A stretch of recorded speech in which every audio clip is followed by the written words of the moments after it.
Well, hello. We're just sitting here reminiscing, and I was telling Tristan the other day about your old house you had down east, and the old square pointed house. 28 feet square. Is that how the size of it Yeah. was?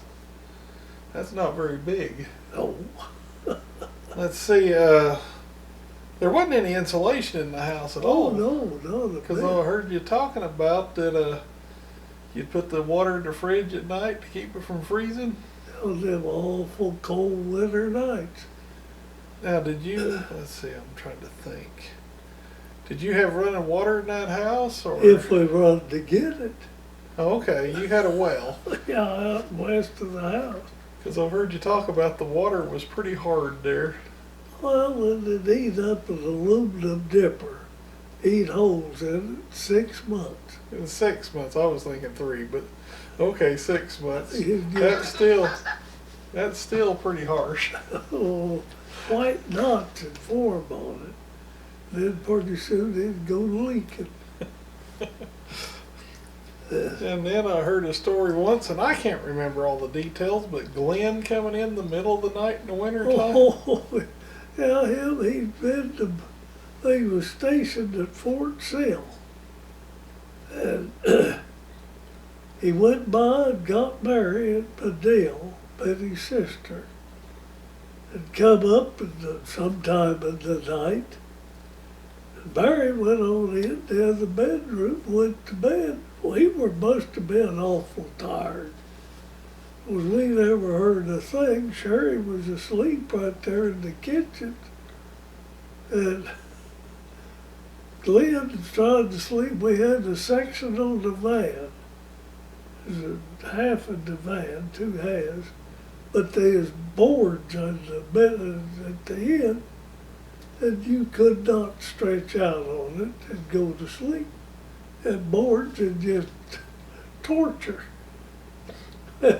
So Glenn had covered up with a throw rug or two, and that in the van, and he got cold, and he turned the heating stove in there all the way. Well, to turn it on, you turned it a quarter turn, all the way, turned off the pilot light. Well, he knew that other stove in the kitchen was, you struck a match and turned the gas on.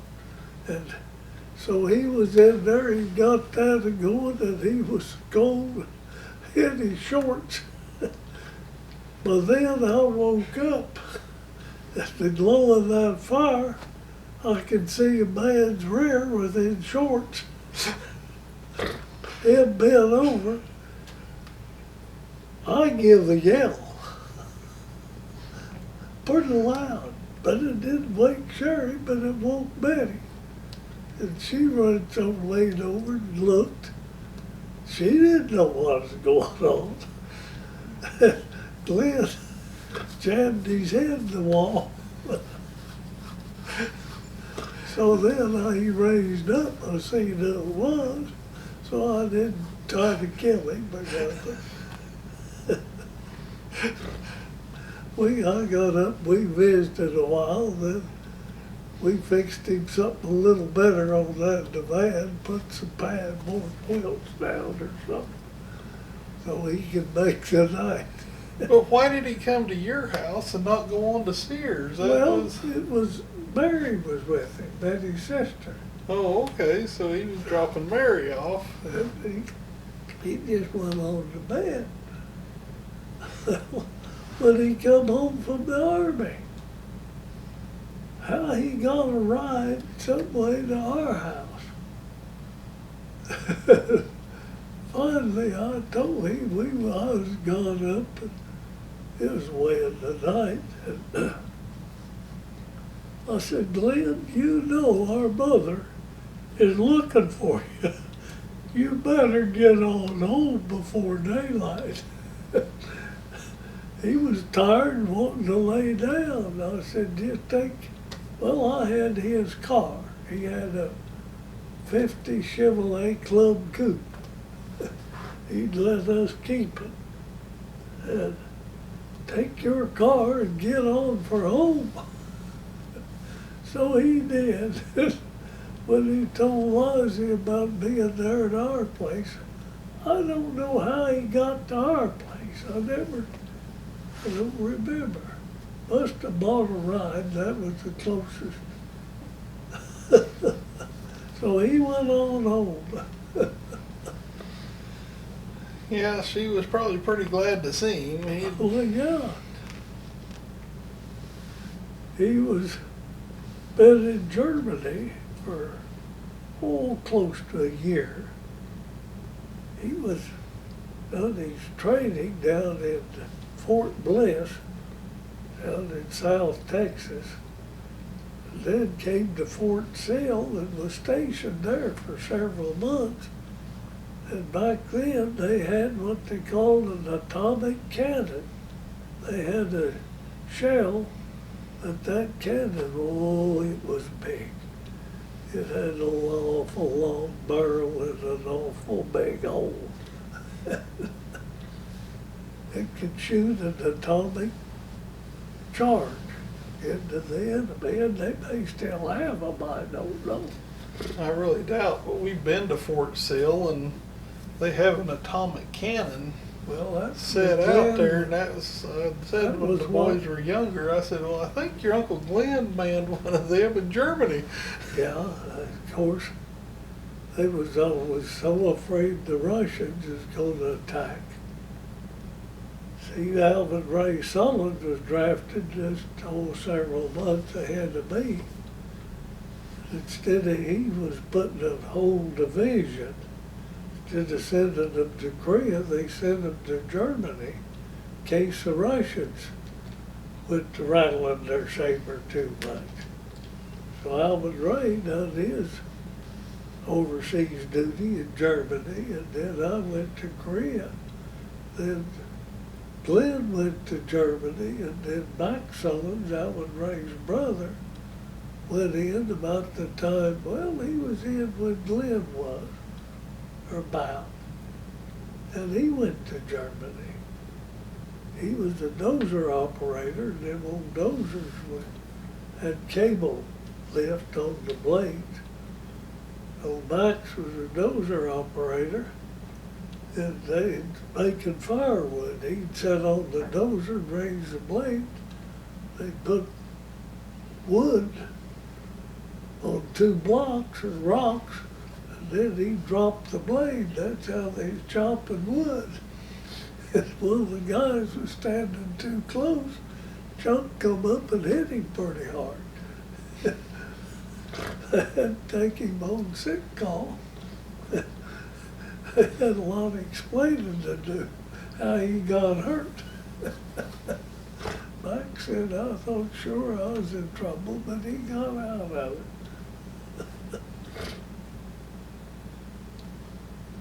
But Rod was, I had that old C2 combine. Rod would be out there in the field, I guess, with his mama. I was always with you out there at harvest. And he'd just stand up there on that platform and watch everything. And finally he'd go to getting sleepy and go to trying to sit out on the seat with me. And I'd move over a little and get him out there, trying to watch him, hold him with my right arm, so he couldn't fall in the header. Yeah, you didn't want to fall forward because it was all open. There was no cab. It was just not much railing. And so then we'd come around by the truck. He'd get off generally. But he'd just get so tired. You wasn't too old. no, but then I'd ride with Mom to the Elevator. elevator because usually when you left the elevator, they would give you a little bottle of pop. Oh, I like that little bottle of pop. That was even on up into high school when I was running a machine. I'd usually take the last load through of the night so I could go through the elevator and get my pop. That was just something I liked to do. And Tristan, we had our old Chevy truck didn't have a lift bed on it. And it was always so fun to take it through with Mom when I was little, because they would have to lower a cradle down, and you'd drive the front end of the truck on the cradle. Then they would pick it up probably about 6-8 inches, then have you drive forward and back to get the back of the bed over the dump. Then you'd shut it off and get out. Then they just pick the truck up. The front of it. The front of the truck and dump the load of wheat out and set it down. Because a lot of them old trucks back in did not have lifts. And that was always so much fun when I was younger. When you drive up on the cradle, they'd pick you up, and Mom, I thought that was the most fun. And then you got a pop. Oh boy. Good afternoon, yeah. And then I don't know how Mom did it, but we always ate well. We had food. I don't know how Mom would do it. I don't either, son. Because she was out driving the truck and stuff, and she would pack lunch. And boy, you couldn't hardly wait till lunchtime because you knew it was a good lunch. And how would she get dinner to the field in the evening? I don't know, but well, the girls brought it some. But then when we all got a little older and Mom could be at the house more, she had got some stacking trays. And in the evening, we'd all get a quart of iced tea and one of those trays out of that deal. She'd unbuckle it and she'd have a whole meal in there. Your meat, your taters, and gravy, your vegetable, and she'd have a place on the top of it. Wasn't it place for 3 meals, and then that pan on top for the bread? It seemed like 3 or 4. Yeah, but we all ate well out there in the field. And that summer, Dad had all the kidney problems, and we worked with Bob Ratliff a lot. And then in the evening, Mom and Bessie would work together and make a feast. When you had Betty Ratliff and Bessie Ratliff both fixing for you, you ate good. You had the cream of the crop. So that was one thing we always enjoyed. Bessie would make these cinnamon twists. And I remember she'd lay them out and the tailgate would be just rounded up with these cinnamon twists. And me and my cousin Bobby Jean, we did our best to devour all we could of. Because you had 2 pretty fine cooks and they would collaborate and bring a heck of a meal out in the evening. Well, you also had Randy and Rusty, didn't you? Yeah, Randy and Rusty was there. And then for a while, well, when you was plowing, Danny was with us. There was a crew of us. Well, they was running 4 tractors and there's kids. But the time you and Danny, when his umbrella broke, I don't know where you was a plowing. I don't remember where we were plowing, but Danny wanted to trade tractors and Bob wouldn't let him. You get back on that tractor, boy, and you drive. He wanted the shade. And he got so upset he went home that night. He had to have the biggest tractor, that Ford. And when his umbrella broke, then he wanted Ron's tractor. Wasn't that the 40-20? That was the 40-20. And Ron wouldn't release it, and Bob wouldn't. And so Danny just got mad and went home. Oh, man, what a summer that was. Rhonda was working at the Stillwater Hospital. I cut wheat that one afternoon, slugged the machine fare thee well, and came in and I was peeing blood. So Wasn't hurting. Weren't you with Earl when you Well, were? that was before a day Oh, that or was two. before a day or two. Yeah, and I don't know what we was doing, and we stopped to pee.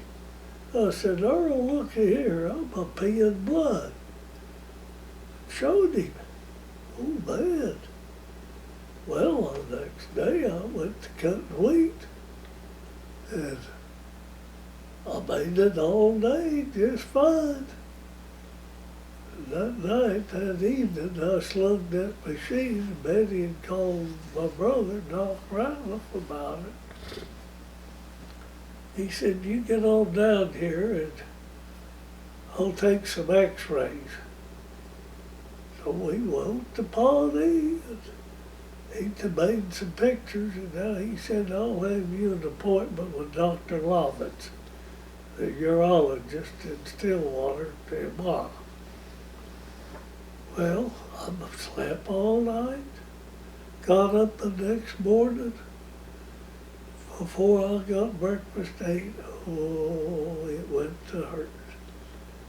Well, Rhonda was working at the Stillwater Hospital, so we concluded I'd ride with Rhonda down there, and Betty come and get me after she got everything organized, under control. And, oh, Rhonda, go faster. Oh, Rhonda, go faster. I started the front seat. I clumb over in the back seat. I was back up in the front seat. Oh, I was about to go crazy. It was hurting so bad. She was in that old Galaxy 500, and that dude would roll. Yeah, but she wouldn't do it. Daddy, a policeman will get me. If he does, I'll get in with him. I gotta get there. Well, we finally got there.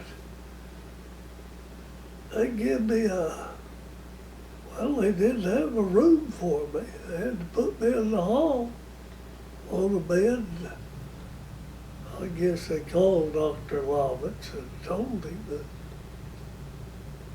he had to give me a shot in the rear of some kind. That didn't phase it. So pretty soon they come and give me a second one. Well, then in pain eased. I was hunting Rhonda. I was ready to go home, go back to work. Calling for her and things. Then pretty soon Lovitz come and looked the situation over. He had me moved down right next to the operating room. See, I had one kidney that had a big stone, and shut it off, and that kidney had started to deteriorate, and the other was shut off. I had no kidney action.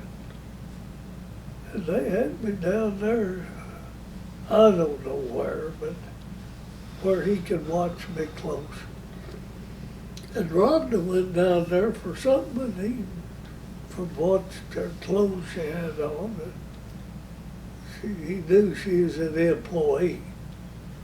He told her, you go get me such and such and do it quick. This man could die. Well, he didn't know he was talking to my daughter, scaring her to death.